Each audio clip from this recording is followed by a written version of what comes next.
Hello, আসসালামু আলাইকুম ওয়া রাহমাতুল্লাহি ওয়া বারাকাতুহু। কে বলতেছেন? হ্যালো, এই কাজের সময় কোন বেটায় ফোন করলো? হ্যালো, আরে হালার পোহালা কথা কইছ না কে? Hello hello hello. ওয়ালাইকুম আসসালাম ওয়া রাহমাতুল্লাহি ওয়া বারাকাতুহু। আমি কাউয়া কাদের বলতেছি ভাই প্রবাসী। তুমি টাকা পাঠাও ভাই তাড়াতাড়ি, দেশ না হলে অচল হয়ে যাবে ভাই। ও বাবা কাউয়া কাদের, তোমার তলে তলে ব্যথা গো কাউয়া কাদের মিয়া। আজকে আমাদের ছাত্ররা বাংলাদেশের মাটিতে রক্ত ঝরাচ্ছে, তোমাদের টাকা দরকার? আমাদের টাকা তোমাদের পিছন দিয়ে দেব। উটকিটা হা করে ধরে রাখিও, দিবওয়ালা। ছাত্রদের সবকিছু মেনে নেওয়ার পরও কেন আমাদেরকে শাস্তি ভোগ করতে হবে? আমরা তো ছাত্রদের সবকিছু মেনে নিছি, কোটা বাতিল করে দিছি, এখন সর্বনিম্ন পার্সেন্টেজে নামে দিছি, 3% 5% করে দিছি।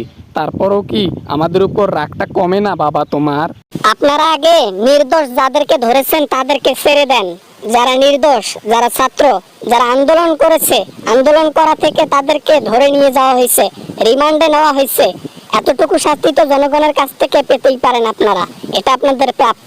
আপনারা যা করেছেন জনগণ তো আপনাদেরকে কিছুই করে নাই, কিন্তু এইবার করবে। এবার বাসটা কিভাবে খাইতে হয় বা খাওয়াইতে হয় এবার আওয়ামী লীগ টের পাবে। আমরা তো কিছু করি নাই, আর তাছাড়া আমি তো রাস্তা আর সেতু মন্ত্রী, আমি বা কি করতে পারি? যদি আইন মন্ত্রী হইতাম তাহলে না কথা ছিল, নির্দোষ যারা আছে তাদেরকে ছাড়িয়ে আনতাম। তাও আমাদের টাকা লাগবে, আপনাদের টাকা ছাড়া আমরা অচল হয়ে গেছি, চুরিও করতে পারতেছি না। বাবা কাউয়া, আর টাকা আশা করিও না। যেভাবে জুলুম করেছো বাংলাদেশ ছাত্রদের উপর, এই জুলুমের প্রতিশোধ শুধু টাকা বন্ধ না, আরো অনেক কিছু দিয়ে প্রতিদান দিতে হবে। শুধু ওয়েট করো, দেখো জনগণ আপনাদেরকে কি করে। টাকা না দিলে কিন্তু বাংলাদেশে পা দিতে দেব না প্রবাসীদের, বলে দিলাম।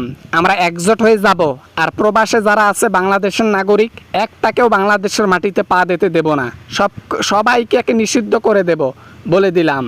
এখন ভালো বাছার মতো টাকা পাঠাই দাও, মাসের টাকা মাসে তাড়াতাড়ি পাঠাই দাও। পুরো পৃথিবী দেখেছে আপনাদের জুলুম কতটা কঠোর। আপনারা নিরীহ মানুষকে যেভাবে মেরেছেন সবাই দেখেছে।